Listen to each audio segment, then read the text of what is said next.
Hello friends, स्वागत है आपका मेरे YouTube channel the fact show पर। रक्षाबंधन त्योहार हिंदुओं के प्रमुख त्योहारों में से एक है। ये त्योहार भाई बहन के बीच प्यार का प्रतीक है, जिसमें बहनें अपने भाई की मंगल कामना करती हैं और भाई अपनी बहन की रक्षा का संकल्प लेता है। हिंदू पंचांग के मुताबिक सावन माह की पूर्णिमा तिथि को रक्षाबंधन का पर्व मनाया जाता है। लेकिन क्या आपको पता है कि रक्षाबंधन की शुरुआत कब और कहाँ से हुई? ये परंपरा कैसे चली आ रही है? इसके पीछे कई पौराणिक मान्यताएं हैं, तो चलिए जानते हैं। हिंदू पौराणिक कथाओं के अनुसार सबसे पहले भगवान इंद्र की पत्नी सची ने वृत्रसुर से युद्ध में इंद्र की रक्षा के लिए रक्षा सूत्र बांधा था। देव और असुरों में जब युद्ध शुरू हुआ तब असुर देवों पर भारी पड़ने लगे। ऐसे में देवताओं को हारता देखकर देवेंद्र इंद्र घबराकर गुरु बृहस्पति के पास गए। तब गुरु बृहस्पति के सुझाव पर इंद्र की पत्नी सची ने रेशम का एक धागा मंत्रों की शक्ति से पवित्र करके अपने पति के हाथ पर बांध दिया। संयोग से वो श्रावण पूर्णिमा का दिन था, जिसके फलस्वरूप इंद्र विजयी हुए।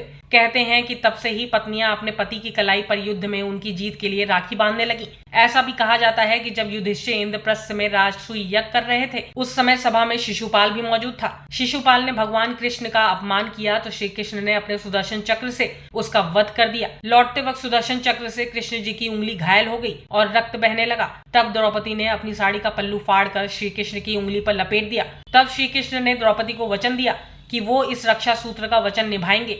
इसके बाद जब कौरवों ने द्रौपदी का चीर हरण किया तो श्री कृष्ण ने चीर बढ़ाकर द्रौपदी की लाज रखी। मान्यता है कि जिस दिन द्रौपदी ने श्री कृष्ण की उंगली पर साड़ी का पल्लू बांधा था, वो श्रावण पूर्णिमा ही थी। एक और मान्यता प्रचलित है, वो ये कि एक बार माँ लक्ष्मी ने राजा बलि को राखी बांधकर बदले में उनसे भगवान विष्णु को मांगा था। एक बार राजा बलि ने यज्ञ का आयोजन किया, तब उनकी परीक्षा लेने के लिए भगवान विष्णु वामनावतार लेकर आए और दानवीर राजा बलि से 3 पग भूमि मांग ली। बलि ने हाँ कह दिया तो वामनावतार ने 2 पग में ही सारी धरती और आकाश नाप लिया। राजा बलि समझ गए कि भगवान विष्णु स्वयं उनकी परीक्षा ले रहे हैं। तीसरा पग रखने के लिए उन्होंने भगवान के सामने अपना सिर आगे कर दिया। फिर उन्होंने भगवान से याचना की कि अब तो मेरा सब कुछ चला ही गया है, प्रभु आप मेरी विनती स्वीकारें और मेरे साथ पाताल चलकर रहें। भगवान को भी भक्त की बात माननी पड़ी और विष्णु जी बैकुंठ छोड़कर पाताल चले गए। जब देवी लक्ष्मी को ये पता चला तो वो गरीब महिला का रूप धारण कर बलि के पास पहुंची और राजा बलि को राखी बांध दी। बलि ने कहा कि मेरे पास तो आपको देने के लिए कुछ भी नहीं है। इस पर देवी लक्ष्मी अपने रूप में आ गई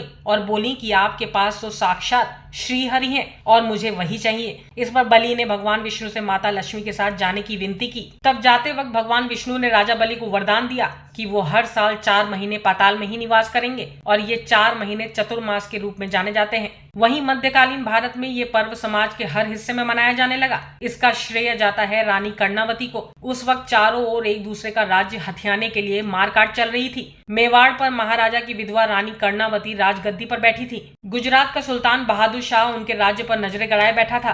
तब रानी ने हुमायूं को भाई मानकर राखी भेजी। हुमायूं ने बहादुर शाह से रानी कर्णावती के राज्य की रक्षा की और राखी की लाज रखी। अगर आपको मेरे चैनल पर दी गई जानकारी अच्छी लगी हो तो सब्सक्राइब कर दें, लाइक एंड शेयर भी करें और आगे इसी तरीके की नई जानकारी पाने के लिए बेल आइकन दबाना ना भूलें। Bye bye.